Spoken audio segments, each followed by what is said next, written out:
Is Yeah. Ton good at Blender? Does he release any like artwork he does or anything? Oh, I don't know. I wonder if he's good at Blender.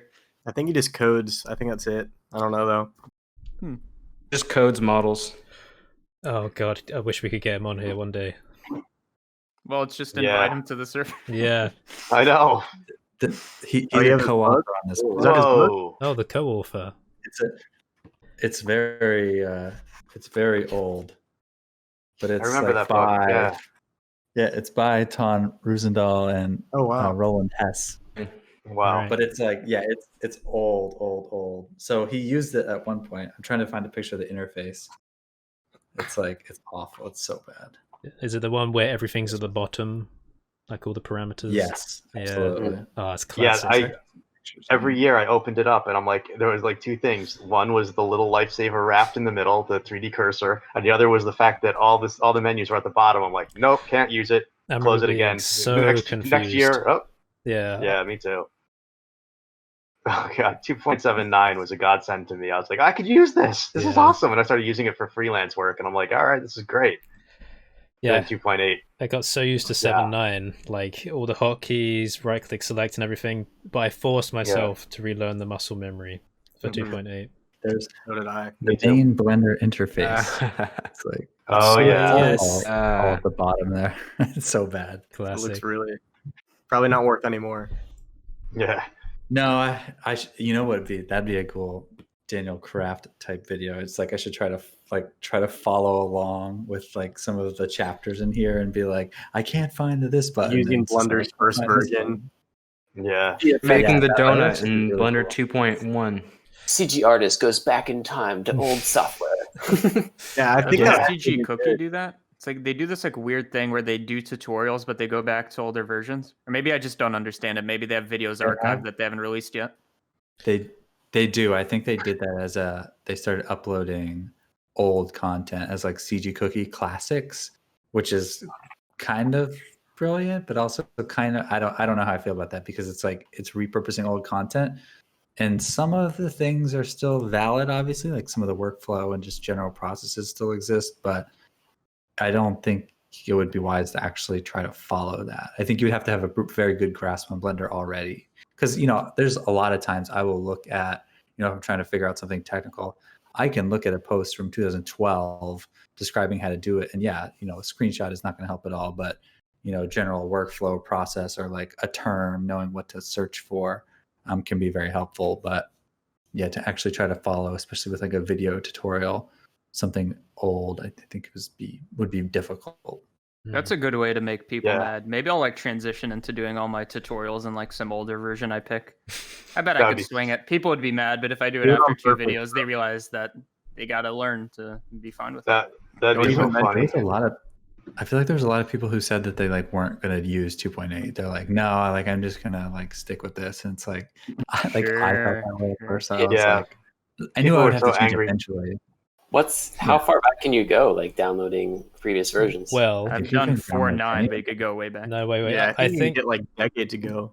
I was going to say, I think Yeah, I I remember think them there's- showing that they had a copy of the first ever version of Blender, like the first ever commit. So, Dang. but I don't know if that's available to download on an easy to find website. But if you ask, you Yeah, I can was probably gonna get say, it. you probably have to get in touch with people, but I'm sure that they have it somewhere, but yeah, you might end up having to email Ton himself. Yeah, or something. but actually, that's a good idea. If you want to show off your skill, go back as far as you can go and make something that looks incredible, like something that you could make in like the modern version. And if you can do that, people will be like, "Oh, okay," It's not I've just actually never touched be Blender internal, so I'd very probably challenging. fail. Yeah, it was so bad. Cycles There are was no scary. nodes or anything good. I Yeah, would- Blender Internal Really was like Maya software renderer. It's like I've only known one guy who could ever make that look incredible, and that was Alex Alvarez from Gnomon, and he was phenomenal with that render, right. like faking global illumination and stuff. He was very good at it, but like they never touched it. They never did anything with it, and it faltered. Like, and I think the Blender Internal was pretty good, but again, like Cycles came along and just the node system just laid waste to it. Well, actually, there's this one guy. I'll link him in here. He made videos years ago. He stopped. He used Blender Internal. He did all these Minecraft animations, His channel is Flash Code. Oh wow. Him. He has like 300,000 subs on there, and he did all his stuff in Blender Internal, and he made it look super, super good. Don't know. He's like the only person I knew that could actually use Blender Internal decently, but everything else is just go to Cycles, you know.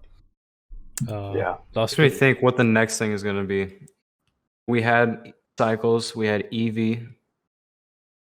What's next? Redshift. It could double down on the. I don't know why I started speaking if I can't remember the name. Never mind.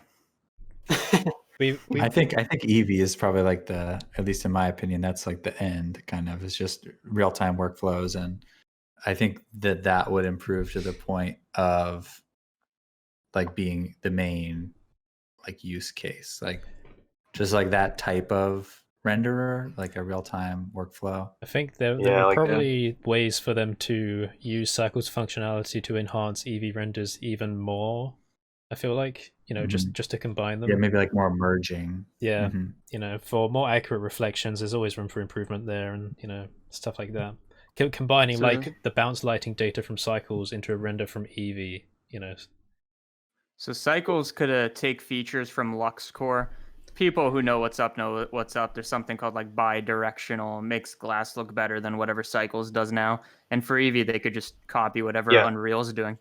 It's bias rendering versus unbiased. It's like it's the very basics of it seem to be like knowing, like quantifying where the rays go versus like it gets really lost in the weeds. But it's basically like you can get better caustics with bias rendering than generally trying to fake it in an unbiased render. At least that's like what 90% of the people who write about this stuff all day long talk But about. it's just much slower. That's the drawback.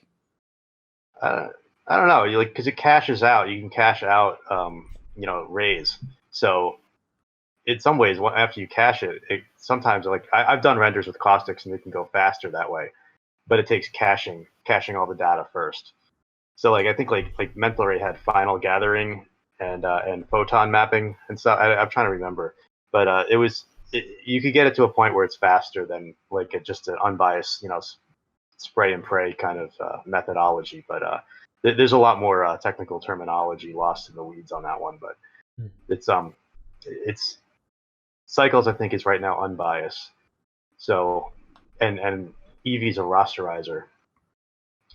Redshift I think is a bit different. I think that's a bias renderer. I'd have to research, but yeah, you hit the nail on the head right there when you said that.